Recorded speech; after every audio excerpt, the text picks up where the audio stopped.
বন্ধুরা, আগের পাঠে তোমরা দেখেছিলে ইয়াজিনকে গাড়িতে আটকে রাখে, তারপর গাড়ি একটা বড় বাড়ির সামনে এসে থামে। বাপরে, এত বড় বাড়ি! এরকম বাড়ি তো আমি আগে কখনো দেখি নাই। Good afternoon sir, madam. এই বাড়িটা কি সত্যি আপনাদের? কি এটা দেখে অবাক হয়ে গেলে? এরকম আরো 4-5টা বাড়ি আমাদের আছে। এই বাড়িটা আমার খুব পছন্দ হয়েছে, তাই এখানে আমি কাজ করবো।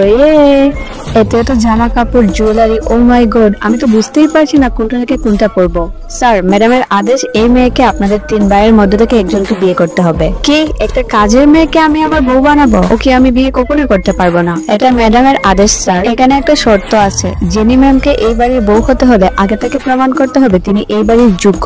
তার জন্য তাকে বাড়ি এবং অফিস দুটাই সামলাতে হবে। এখন বলুন ম্যাডাম, আপনি এই বাড়িতে কার আন্ডারে কাজ করতে চান? ও না, আমি তার আন্ডারে কাজ করতে চাই। ঠিক আছে, রেডি থেকো কাল থেকে বাড়ি অফিস সামলানোর জন্য। ঠিক আছে স্যার। উফ, খুব ক্লান্ত লাগছিল একটিং আর মেকআপ নিয়ে সারাদিন। এখন শান্তিতে একটা ঘুম দেই। আরে, বালিশটাকে এমন লাগছে কেন? চুর চুর চুর! আমি মনে হয় ভুলে অন্য কারো রুমে এসে পড়েছি। তোমাদের কি মনে হয় ইয়াস কি তাহলে জিনির আসল চেহারা দেখে ফেলবে? কমেন্ট করে জানাও। আর পরের পার্টে ওদের মজার ঝগড়া দেখতে লাইক এবং সাবস্ক্রাইব করো।